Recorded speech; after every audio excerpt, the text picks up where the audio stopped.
These are the earrings that we're going to make today. They're technically made the same, they're just different designs, though they are a little similar. Okay. One thing to note is that because these are older, they have a very slightly better drape because over time the thread relaxes, whereas these are still just quite brand new and they just need a little time to sort of relax into themselves. Right throughout the video I will talk about the tension and how not to pull it too tight, because you certainly can make them much more, how should we say, wild looking. We want a nice soft look. We don't want the, fringes sticking up this way and that way. We want it to be soft and drapey, like a beautiful fringe. So do keep that in mind. Okay, the patterns are slightly different. This has got a slightly steeper V shape. This is more rounded. This is because we're increasing the beads 2 each row down to the point and then 2 less back up as we add the fringe, whereas this was only 1 bead. So there are lots of different ideas that you can play with fringe earrings. We're going to show you the basics of how to get started, and then you can look forward to designing some lovely patterns yourself for your own fringe earrings. Let's make a start on our fringe earrings, but first we have to know what supplies we're using. We will need a beading needle. This is a size 10. Beading needles are finer than most other needles. They have to be to get through the beads. And I am using wonky thread. This is a Japanese nylon beading thread. So for fringe earrings, you really need some nice soft drape, so you can't really use fire line. It will create a stiff fringe. So 1G is ideal for this, it's very nice quality. The next thing we look at are our beads, and you can use different seed beads, but make sure you go for a high quality and consistent seed bead. So my choice today are the Miyuki Delicas. These beads are straight-sided, so that when you put them together, they line up very nicely. You can definitely use regular round seed beads as well. They give a more rounded effect. So I like to spread my beads onto a mat and have a few sort of away from the pile so I can pick them up easily. And I've got them in sort of roughly the proportions of how many I think I'm going to be using. I'm going to be using a lot of the turquoise, so I've got quite a lot of that down first. We're going to start with the brick stitch section of the earring, the part at the top. And to start brick stitch, we are going to pick up 2 beads. Bring them down, not fully to the end of your thread, but just enough. And then we want to create a sort of circle with these, with bead on either side. Okay, now I am just going to go through those once more so that we've got a secure start. Okay. Now I'm going to have my fingers on top of these beads quite a bit because it holds it into shape as you pull the thread through, but I'll always release it so you can see it at the end. Now we're going to build a strip of brick stitch across. So from now pick up 1 bead at a time and create that circle round.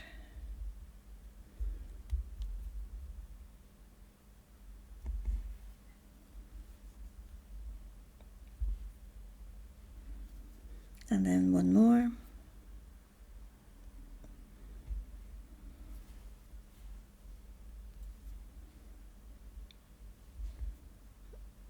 Always do complete the full circle before you pick up the next bead though.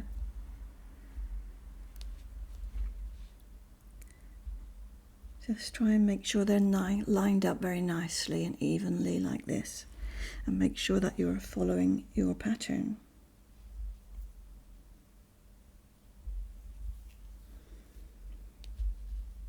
So my pattern, as I showed you earlier, has turquoise, white and black.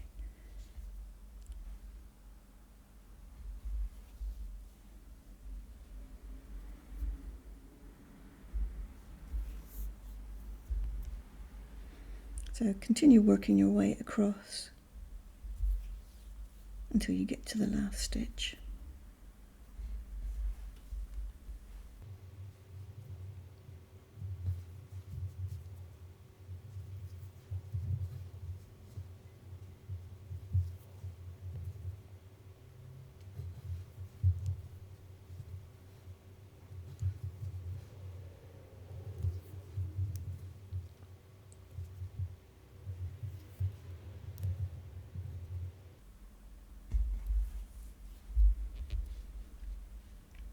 There we are. That is our first row. Now I'm going to turn it upside down because I prefer to work that way. So this is actually not true brick stitch. This is a ladder stitch, which is your foundation row for brick stitch. Okay.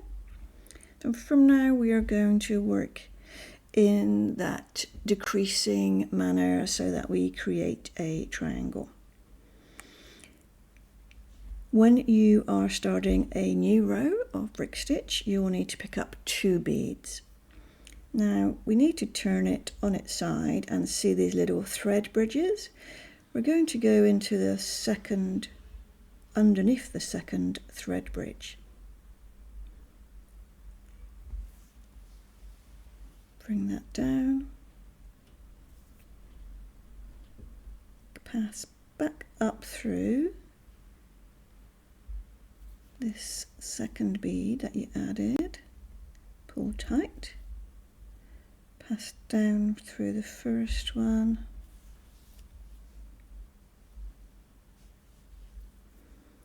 and then up through this one. That's just to set the start of your row. Pull it down snug so there are no gaps. Okay, if you don't do that extra loop around, they tend to sit a little bit wonky. Now, as you work across the row in your pattern, each bead will be added in the same way. So pick up 1 bead at a time, go underneath the next thread bridge, and then back up through this bead. If I put my finger on top, as I said before, and pull, keeps it into shape much better. So following your pattern, I am changing to a white bead now. And just need some patience. Sometimes it can be a little bit tight to get your needle through on occasions.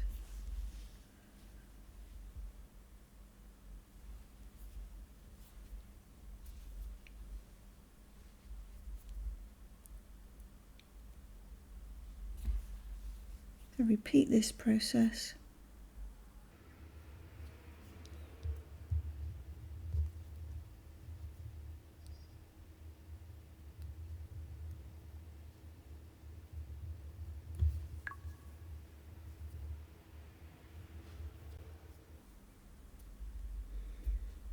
Tail threads in the way a little, I'm holding that down.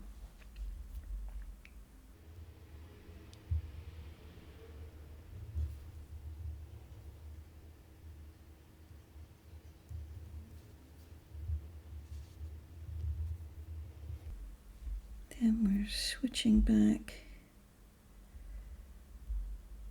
to turquoise.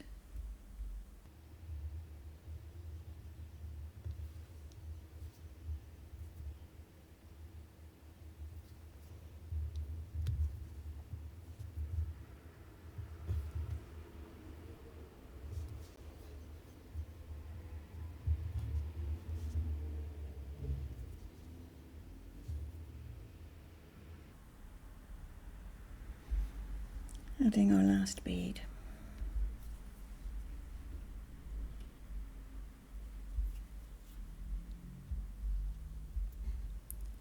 there we have our first 2 rows. Now I do like to turn it over, so I'm always working in the same direction, and you start the next row in exactly the same way. So I'll just show you that once more. At the beginning of the row, you pick up 2 beads, go under the second thread bridge, up through this first bead here, down the second, up this one, pull. Must sit snugly, you don't want any loose gaps. Okay, so continue working across row by row, following your pattern until you get to the top where you've only got 3 beads in your row.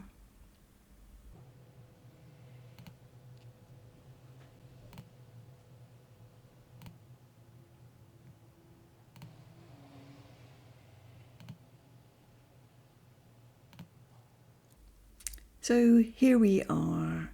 We have finished our little triangle or mountain shape piece of brick stitch, and this is the end where there's going to be a loop, but I am going to add that loop later, and I'll tell you why later as well.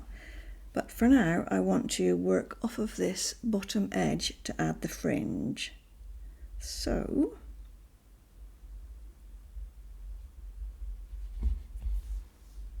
going to work my way down.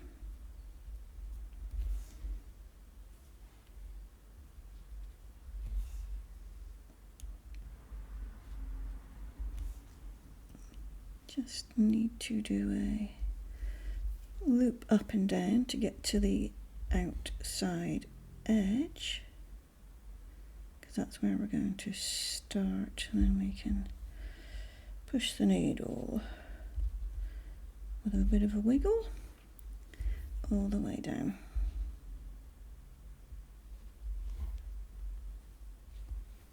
Okay, you can weave off this thread. In fact, I might do that in a second, but I want to get the fringe going. So I'll lay this down to start with, but you might find it easier to pick it up as you go. So we're going to pick up our sequence of fringe. So following the pattern, pick up all of the beads in sequence, and I'm counting while I'm doing this, so I'll put this on fast forward.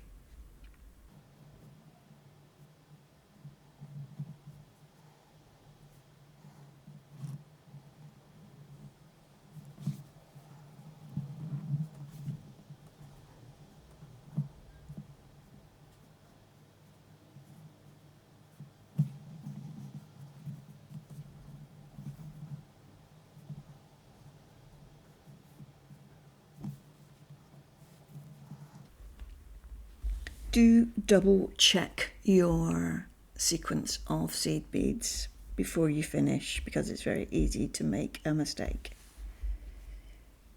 Now we move that bottom bead out of the way and we'll pass the needle all the way back up. You won't be able to do it in one go.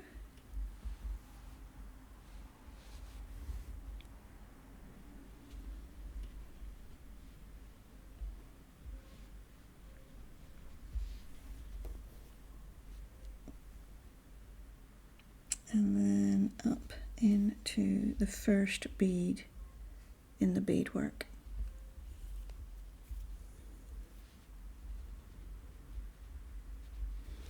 Hold on to the stop bead and pull. Now, one of the most important things about fringe earrings is that they're not too stiff, and this is why we don't use fireline, but even with thread we want them to have drape. So you can see how this is moving. If you see, if I pull this and hold it, you can see how that is way too stiff. Okay, so we do not want that much tension in our thread, but we do want it to hold nice and tightly. So I come down the next bead, but every other fringe I go up another level and come back down. So I'll show you that.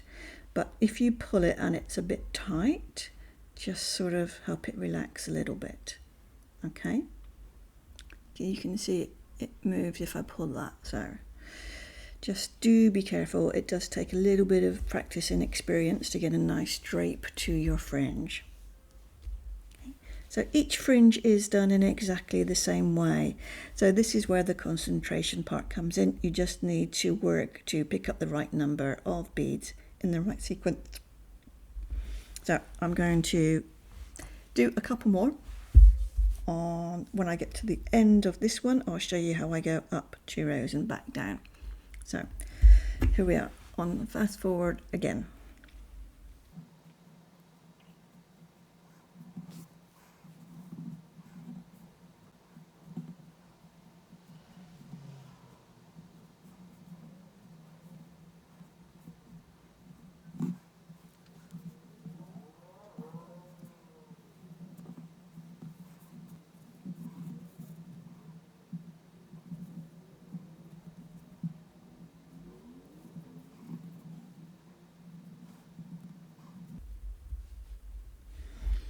Okay, we've added our second fringe.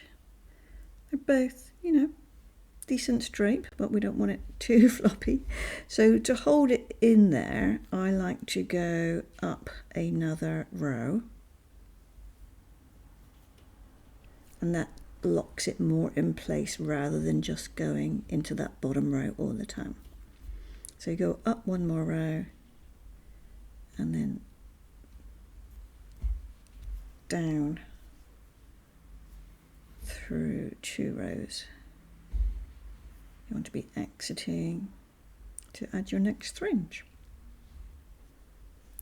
So as you add each fringe, just do a sanity check. Before you lock it in place, does it look right?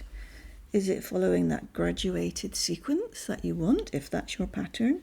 Just does it look right? Always better to check at this point. You hate to add all your fringe and then find a mistake over in the first row.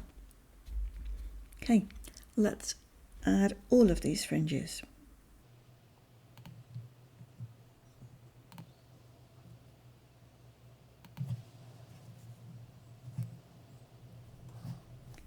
Okay, I stopped here because I definitely don't have enough thread left to do another fringe, so we'll have to add some more in. So I've finished this one off, and what I need to do to secure my thread is weave up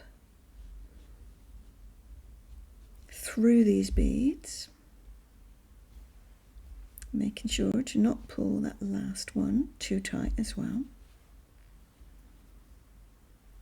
So don't skip any beads because your thread will lie on top and show.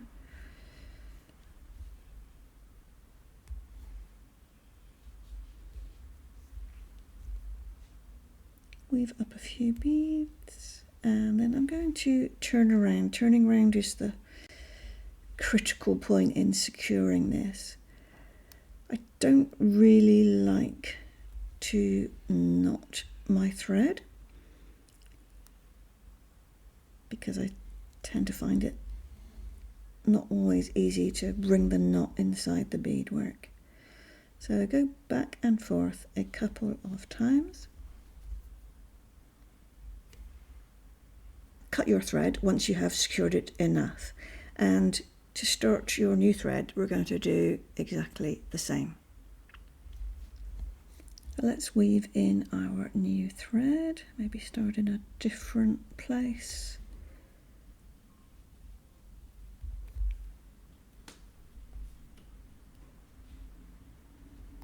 Weave down a few beads, bring your thread down. I haven't cut quite so much thread off this time because I'm more than halfway through. I think I had about 1.5 meters the first time, and this time I'm using about 1 meter.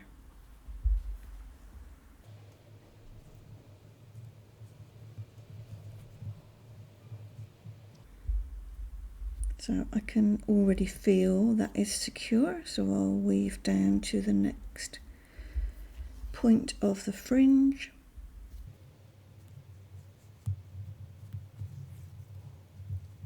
Which is next to this black bead. And this is where I'm adding my next fringe, so I'll keep on going.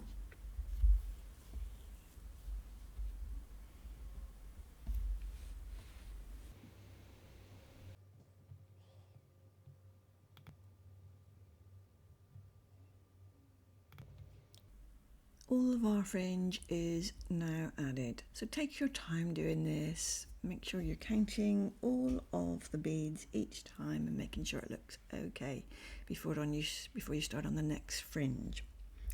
Now the only thing left to do is add a earring loop, and the loop on this one is very small.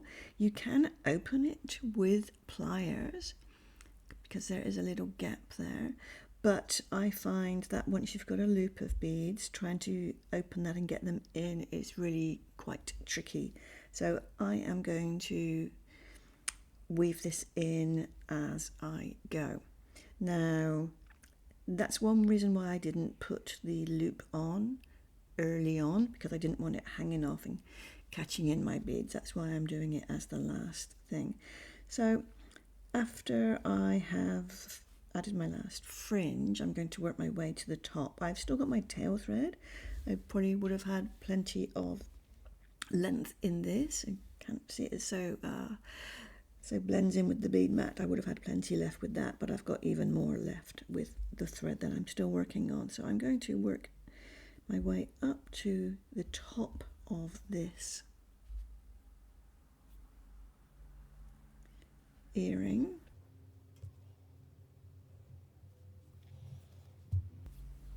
Now we don't have to worry about which way we're putting our loop on because the front and back of these earrings are the same. So, but do think about that. I've certainly made that mistake in the past where I've put the earring on the wrong way. Not a problem this time. So I am going to pick up 2 of the turquoise beads and then pick up the hook and then 2 more turquoise beads. And I'm going to hop over to this side of the earring and go down this bead. So it's going to sit like this. Okay. I'm going to go through that again. Whenever you're adding a finding, whether that be a clasp or an earring hook, never just go through that once, because it very often is the weak point of your beading. It's where there's always a lot of movement. So you want to reinforce that as much as you can. So I've just gone down one, turned around, come up, and I'm working my way back up here.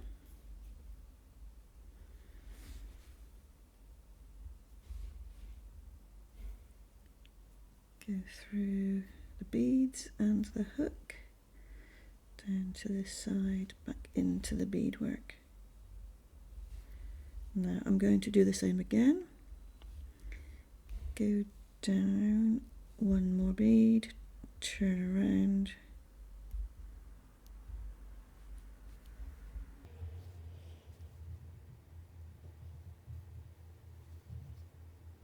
and reinforce.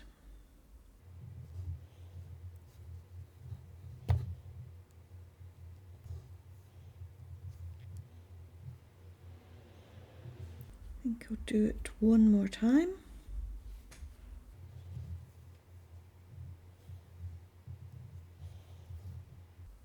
After you've put all the effort into making the earrings, spending one more minute finishing it off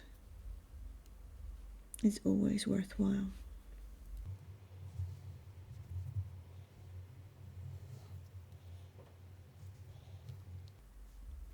We have already covered how to weave in your ends when we join in a new thread.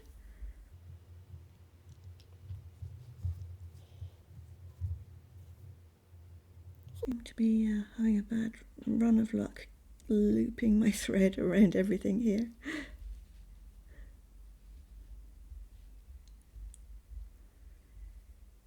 So this is a lever back earring hook that I've used. I just find them quite nice because they're a bit more secure. They lock together behind your ear. So I'll finish weaving off that end and the tail thread, and then we'll be done.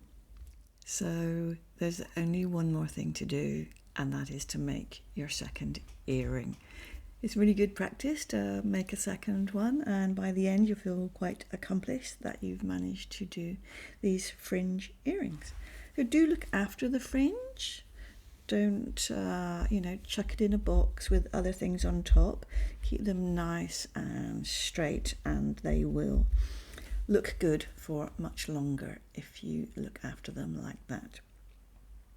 So have a little play with some of your own designs.